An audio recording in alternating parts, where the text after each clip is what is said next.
प्यारे छात्रों, इससे पूर्व समाजशास्त्र का विकास किस प्रकार से हुआ, इस विषय पर चर्चा हुई थी। अब समाजशास्त्र तथा अन्य विज्ञानों में संबंध, इस विषय पर चर्चा होगी। ऑगस्ट कॉम्टे ने समाजशास्त्र को समाज का अध्ययन करने वाला विज्ञान माना है और अन्य सामाजिक विज्ञानों के महत्व को स्वीकार नहीं किया है। अन्य सामाजिक विज्ञानों के साथ समाजशास्त्र के संबंध में स्पेंसर के विचार कॉम्टे से भिन्न है। स्पेंसर ने कहा है कि अन्य विशिष्ट सामाजिक विज्ञानों का समन्वय समाजशास्त्र है। इन्होंने समाजशास्त्र को विज्ञान की रानी माना है। वार्ड ने समाजशास्त्र को विशेष सामाजिक विज्ञानों का समन्वय नहीं माना है, बल्कि एक यौगिक माना है। गिडिंग्स का मत है कि समाजशास्त्र अन्य विशिष्ट विज्ञानों का सामान्य आधार है। इस प्रकार समाजशास्त्र एक विशिष्ट विज्ञान है। सोरोकिन ने समाजशास्त्र को एक सामान्य विज्ञान माना है और कहा है कि अध्ययन करते समय समाजशास्त्र को अन्य सभी विज्ञानों से सहायता लेनी पड़ती है। इस प्रकार समाजशास्त्र तथा अन्य सामाजिक विज्ञानों का स्तर समान है, केवल उनकी आयु में थोड़ा अंतर है। वार्न्स व बेकर ने सोरोकिन के विचारों से अपनी सहमति प्रकट की है और लिखा है कि समाजशास्त्र अन्य सामाजिक विज्ञानों की न गृह स्वामिनी है, न तो दासी है, बल्कि बहन है। अब जिन सभी विषयों के साथ इनका संबंध है, वो विषय क्या क्या है और किस प्रकार का संबंध है, इस संबंध के विषय पर अनेकों समाजशास्त्रियों ने अपना मत प्रस्तुत किया है, अपना विचार दिया है।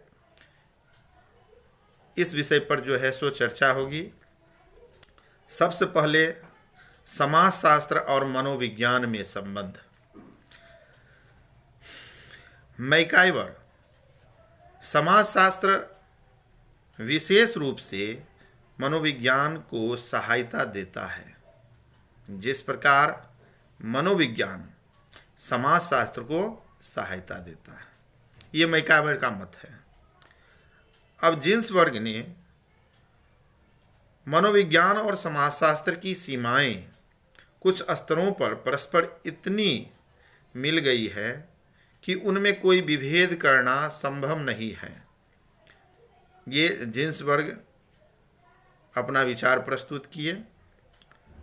वहीं वुड्सवर्थ ने अपना विचार प्रस्तुत करते हुए कहा है कि मनोविज्ञान व्यक्तियों के कार्यों का अध्ययन करता है, जिसके एक ओर शारीरिक तथा दूसरी ओर सामाजिक विज्ञान रहता है। वहीं मॉस ने बताया है कि समाजशास्त्र का मनोविज्ञान से कोई नाता नहीं है। समाजशास्त्र मनोविज्ञान से जितना लेता है, उससे कहीं अधिक उसको देता है। ये तो मनोविज्ञान के साथ जो है सो संबंध था। इस विषय पर अनेक समाजशास्त्रियों ने अपना विचार प्रस्तुत किया। अब यही समाजशास्त्र और इतिहास में संबंध है। इस विषय पर जो है सो समाजशास्त्री अपना विचार प्रस्तुत करते हुए कहा है, सबसे पहले बॉनबुलो ने इतिहास से अलग करके समाजशास्त्र का अध्ययन असंभव बताया है। इन्होंने इतिहास एवं समाजशास्त्र को एक माना है। वहीं हार्वर्ड के अनुसार इतिहास भूतकालीन समाजशास्त्र है और समाजशास्त्र वर्तमान का इतिहास है। पालवर्थ ने अपना विचार प्रस्तुत करते हुए कहा है कि संस्कृति व संस्थाओं का इतिहास समाज को समझने व उसकी सामग्री जुटाने में सहायता करता है।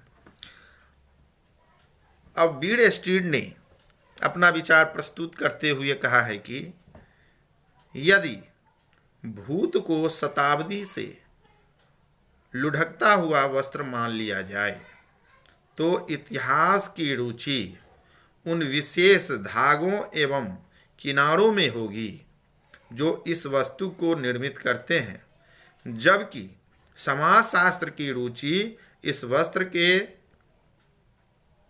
दिखाई देने वाले नमूने में होगी।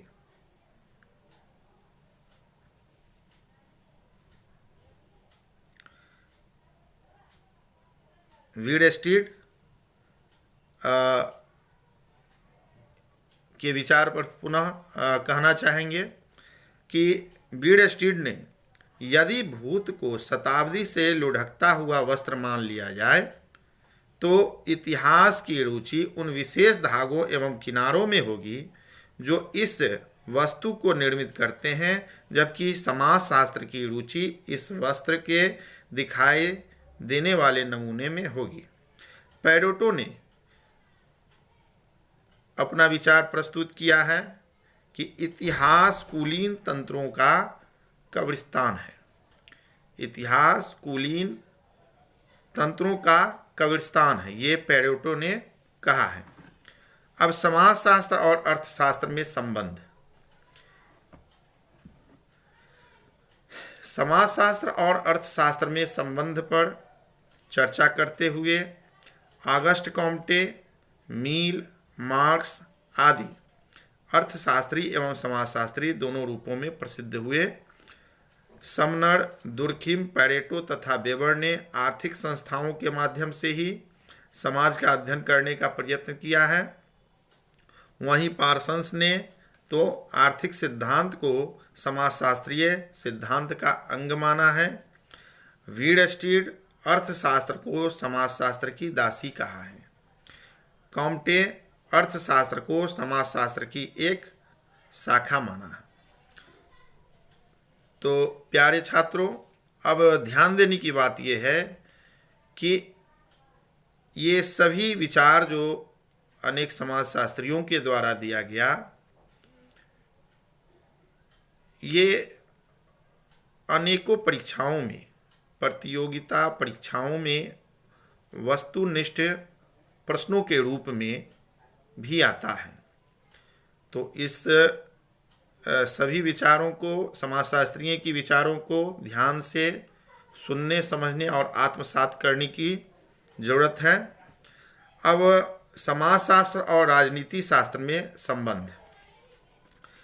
इस संबंध के विषय में गार्नर ने कहा है कि राजनीति शास्त्र राज्य से संबंध रखता है, जबकि समाजशास्त्र सभी प्रकार के मानव संबंधों का अध्ययन करता है। वहीं कैटलिन ने राजनीति शास्त्र तथा समाजशास्त्र को एक चित्र के दो पक्ष कहा है। अब रेजर हॉवर्ड ने अपना विचार प्रस्तुत किया है कि राजनीति शास्त्र राजनैतिक संस्था की अपेक्षा सामाजिक संस्था अधिक है। गिडिंग्स ने प्रत्येक राजनीति शास्त्री समाजशास्त्री होता है, प्रत्येक समाजशास्त्री राजनीति शास्त्री होता है। तो राजनीति शास्त्र के साथ समाजशास्त्र का संबंध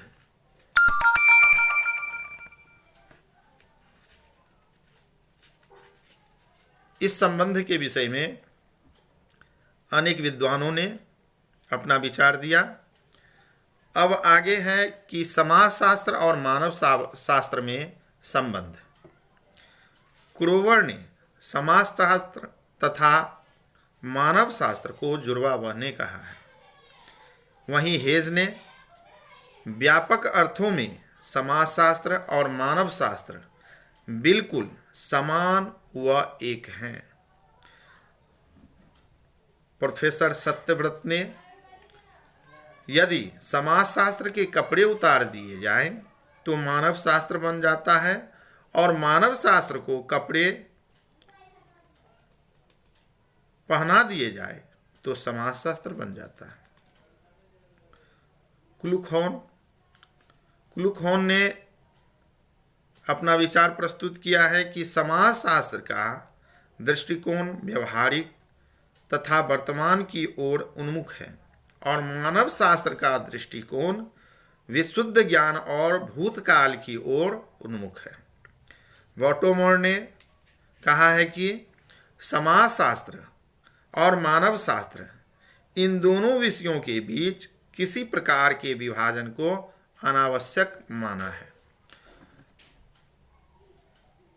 अब समाजशास्त्र और दर्शन शास्त्र में संबंध, इस विषय पर भी अनेक विद्वानों ने चर्चा किया है। फीचर ने इन दोनों को एक माना है और कहा है कि समाजशास्त्रियों को समाजशास्त्री न कहकर समाज दार्शनिक कहना अधिक उचित होगा। J.S. मिल ने समाज शास्त्र को दो भिन्न भाषाओं की अवैध संतान माना है। सिमेल ने समाजशास्त्र की तुलना रेखागणित से की है। रेमंड फर्थ ने व्यवहारिक समाजशास्त्र को सामाजिक अभियांत्रिक कहा है। मजुमदार ने समाजशास्त्र की भूमिका को सामाजिक इंजीनियरिंग माना है। दुर्खिम ने समाजशास्त्रियों को सामाजिक इंजीनियर शब्द से संबोधित किया है। सामाजिक इंजीनियरिंग की अवधारणा कार्ल पॉपर द्वारा दी गई। बोगार्डस ने समाजशास्त्र के लिए प्रयोगशाला पद्धति का सुझाव दिया। गिडिंग्स ने समाजशास्त्र में अध्ययन के लिए सर्वप्रथम सांख्यिकी पद्धति का प्रयोग किया। श्रोकिन, आज समाजशास्त्र सहित सभी सामाजिक विज्ञान उड़ान तथा विराम अवस्था में है। वहीं मैकावर एवं पेज ने इन्होंने समाजशास्त्र की तुलना भौतिक विज्ञान से की है। अब ब्राउन ने भी अपना विचार प्रस्तुत किया है कि सामाजिक मानव शास्त्र को तुलनात्मक समाजशास्त्र के समकक्ष माना है। कॉम्टे ने समाजशास्त्र को सदैव एक विज्ञान मानते रहे और इसे विज्ञानों की रानी की संज्ञा दी है। J.S. मिल समाजशास्त्र के स्थान पर इथोलॉजी शब्द का प्रयोग किया। C.W. मिल्स समाजशास्त्र को एक विज्ञान मानने की अपेक्षा एक क्राफ्ट माना है। बॉटोमोर, समाजशास्त्र एक आधुनिक विज्ञान है और यह एक शताब्दी से अधिक पुराना नहीं है। D.P. मुखर्जी, इन्होंने समाजशास्त्र को परंपराओं का अध्ययन माना है। किंग्सले डेविस ने प्रकार्यात्मक उपागम को समाजशास्त्रीय उपागम कहा है। तो सभी विषयों के साथ कहीं न कहीं किसी न किसी रूप में समाजशास्त्र का संबंध है।